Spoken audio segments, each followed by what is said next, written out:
안녕하세요. 행복한 기다림 미희TV입니다. 병원 홈페이지 질문 게시판이나 유튜브나 인스타 질문들을 보다 보면 결국은 비슷한 것들이 상당히 있습니다. 그 말은 그만큼 궁금한데 설명이 부족하거나 주치의쌤과 커뮤니케이션이 잘 안 되는 상황에서 나오는 것들이 많다는 거라 생각합니다.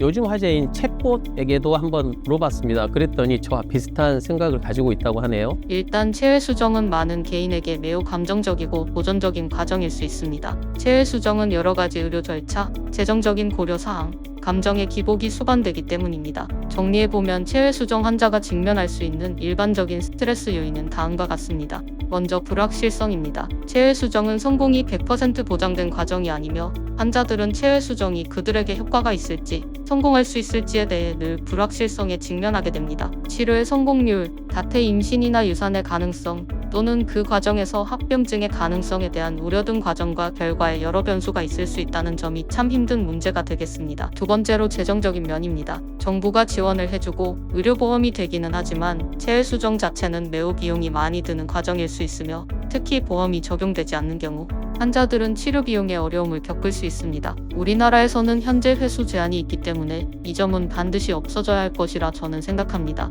그 외 비타민 구입이나 교통비도 무시할 수 없는 부분이 되겠습니다. 세 번째로 신체적인 불편함. 체외 수정은 혈액 검사, 주사, 그리고 초음파와 같은 많은 의료 절차를 수반하며 이것은 일부 환자에게 불편하거나 고통스러울 수 있습니다.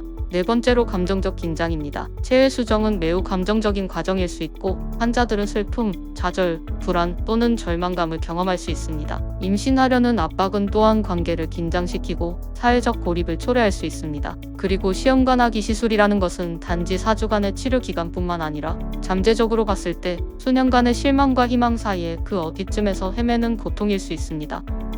지금 나오고 있는 표를 보시면 영국에서 2018년 발표한 건데요. 시험관하기 시술을 시작할 때 어떤 식으로 과정이 이루어지고 앞으로 어떤 치료 플랜을 가지고 시작하겠다라는 항목에 대해 단지 81%만이 충분히 이해했다고 답했습니다. 또한 시술 과정 중 있을 수 있는 문제나 응급 상황에 대해서는 79%, 각 환자의 상황에 맞는 임신율 또는 성공 가능성에 대해서는 74%, 부작용이나 후유증 등으로 어떤 문제들이 있는지에 대한 설명을 74%만이 충분히 이해했다고 답하고 있습니다.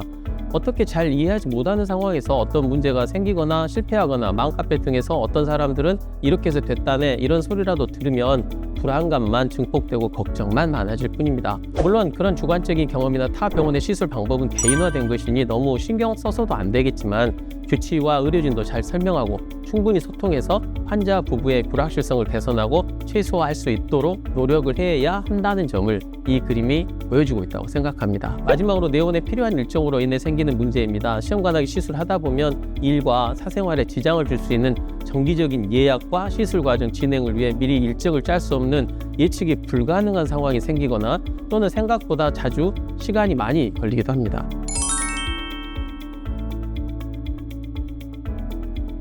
우리는 먼저 스트레스가 몸에 안 좋고 결과에 이상한 영향을 미칠 수 있다는 것을 전제로 어떻게 해결할지 묻고 있습니다. 그렇다면 저는 해결 방법을 알기 전에 스트레스가 시험관하기 시술 결과에 악영향을 미치는지 알아보는 것이 순서가 될 것이라 생각합니다. 이에 대한 14개 연구를 취합한 대규모 메타 분석 연구가 있었습니다. 지금 나오고 있는 논문인데요. 14개 기관에서 발표한 논문을 취합해서 3,500명의 환자를 대상으로 스트레스 척도를 조사한 후 그 정도에 따른 임신율, 난자질, 배아의 질을 연구했는데 결과는 스트레스와 이러한 평가 지수 사이에는 아무런 차이도 없었다라는 것입니다.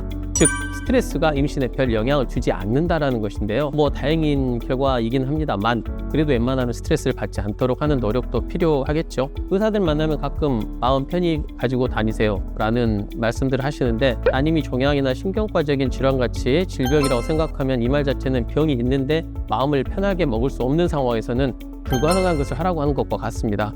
그보다는 현재 상황을 이해하고 받아들이는 게 낫습니다. 왜 나한테 이런 일이 이 왜가 중요한 시점이 아니라 어떻게가 더 중요한 시점이라고 저는 생각합니다. 그래서 빨리 해결될 수 있도록 좋은 선생님을 만났기를 바라고 그 길이 나에게 가장 적합한 지름길이 되길 바라고 그 결과로 건강하고 예쁜 아가가 품에 찾아온다는 것을 믿어야 합니다. 별 사이로 수많은 유성들이 지나갑니다. 우리 눈에 보이는 것도 있지만 보이지 않는 것도 있습니다. 보이지 않는다고 존재하지 않는 것은 아니듯 지금 내 손에 쥐어지지 않는다고 영영 오지 않는 것도 아닙니다. 미래에 일어날 사실을 오늘 주인공인 내가 믿는 것, 그게 오늘 우리가 우리의 마음속 불안함과 불확실성을 물리칠 가장 큰 무기가 될 것입니다. 성공을 빌면서 구독하신 후 다음 영상에서도 뵙도록 하겠습니다. 감사합니다.